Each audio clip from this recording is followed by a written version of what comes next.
Hey, good morning. This is Bev. This is the Bev D Show. I'm your host.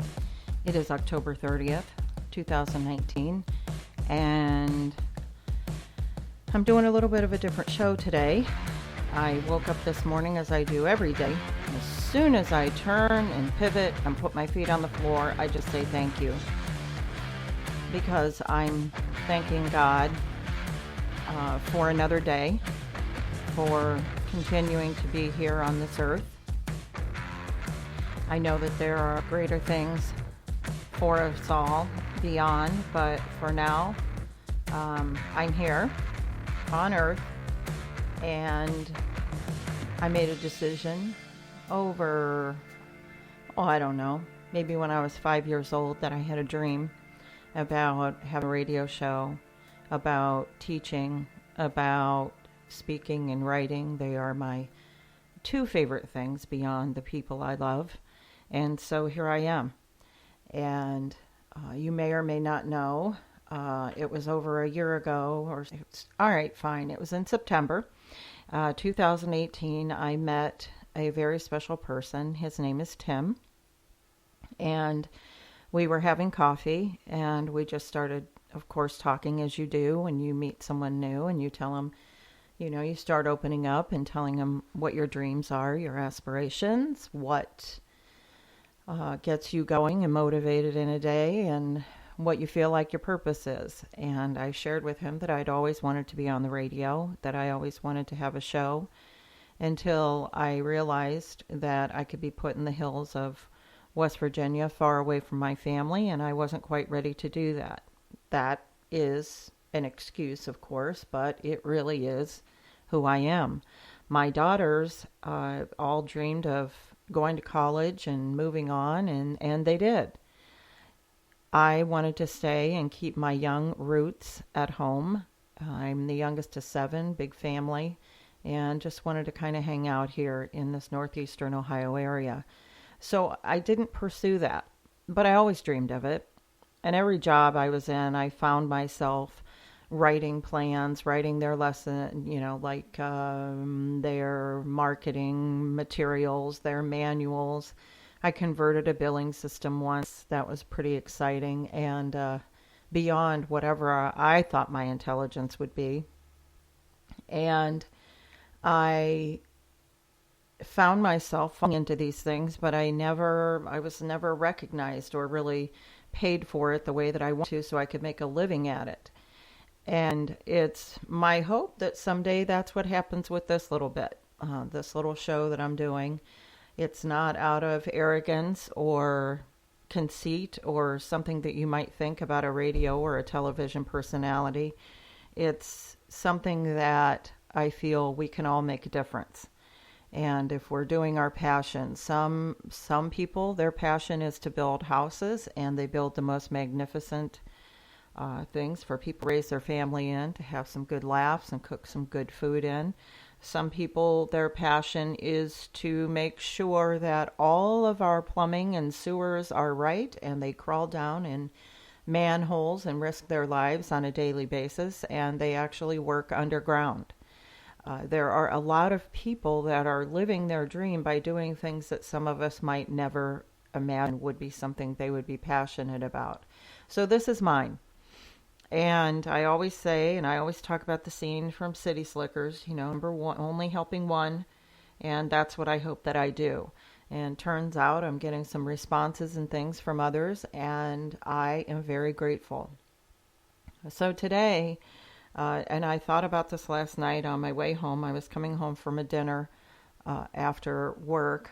We took some people out, and we were just laughing and joking and breaking bread together. And I just was driving home thinking how grateful I am.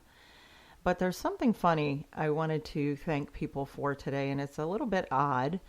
I'm a huge Facebook person, and the connections that I have on Facebook helped me through a very lonely time when I was struggling, really struggling, and didn't want to go out, didn't really want to go see friends. I was really in just a terrible place.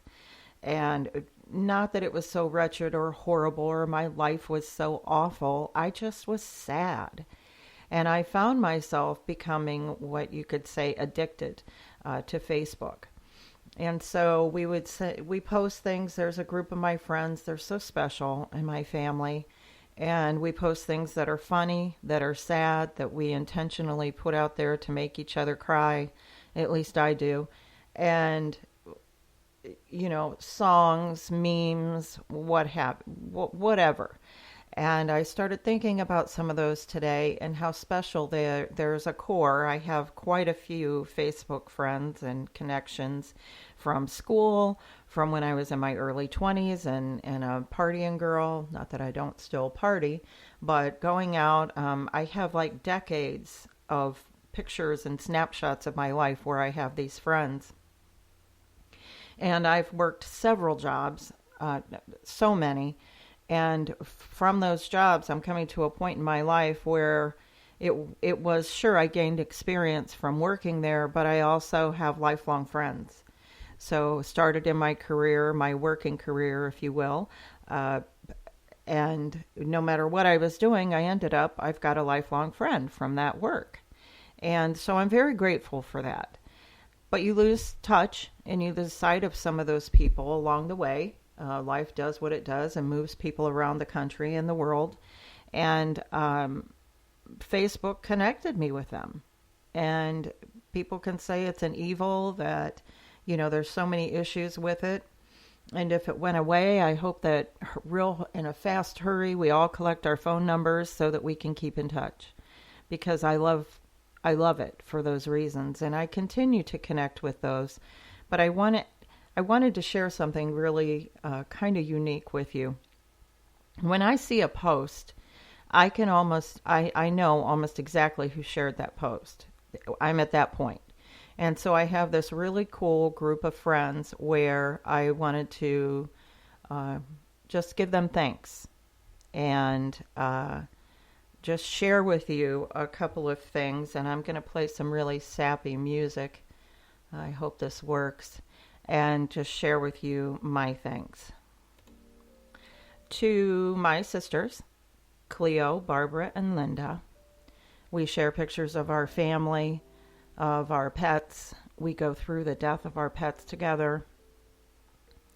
We share a lot of love and memories of the people that we've lost in our family, and I wanted to thank you. I have my pet friends that we're always sharing dogs and cats and things like that to make each other smile. And so to that's Elisa and Gina and my friend Lynn.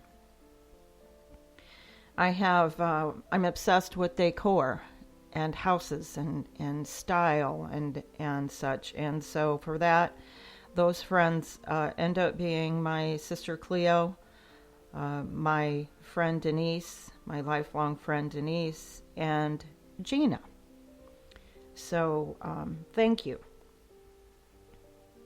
And then I have some spiritual folks out there that inspire me, and they it might be a scripture or a message that really touches your heart or might help you for the day, and that is Laura, Dreama, and her name really is Dreama. Isn't that a beautiful name?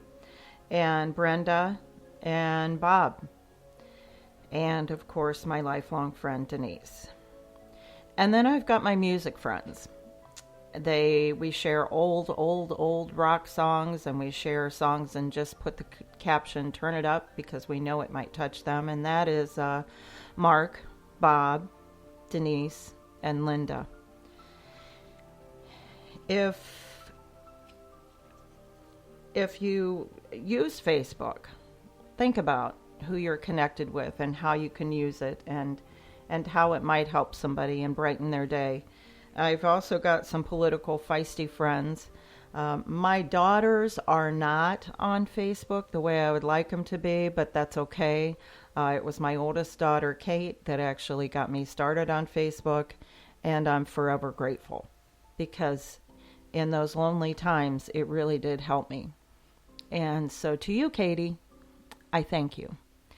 So I hope everybody has a great day. Take a look at your connections It can be a blessing or a curse, that daggone Facebook, but I just wanted to do something silly today, and but not so silly to my heart. And just thank you guys for being a part of my life, for continuing to be my air quote friend on Facebook. There are many of you, several of you that I didn't mention, but these are the people that just continually show up in my feed. I have friends out there that are recovering from addiction, and they count the days, and they celebrate days, minutes, seconds, and they take us along that journey with them, and I'm very, very grateful for them too.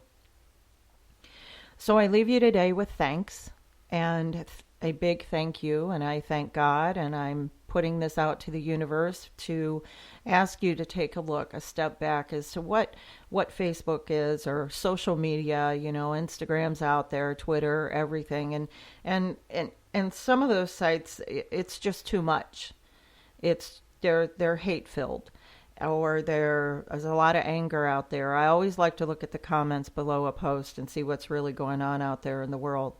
And I just ask that, just maybe take a look, give thanks, and be thankful for, it can be something so silly as my first sip of coffee this morning. I just knew there's just nothing like it.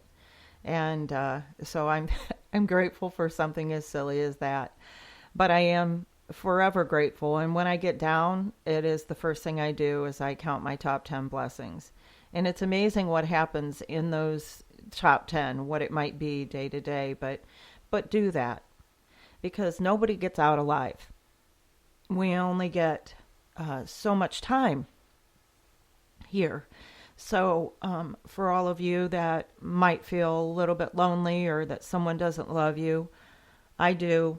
And if you feel that way, you can, as some of you have, you can private message me, you can email me, but I just wanted to say thank you. So let's switch gears here. Touch the ceiling, or try to give a big stretch. You've got this day ahead of you, or at least the seconds that you just listened to this. So give thanks. And if it's something for the greater good that you've been afraid of doing for yourself or for others, do it anyway. We call that courage. And by all means, give thanks. Have a great day. Thank you guys so much for listening. I love you. This is Bev, the Bev D Show. Bye.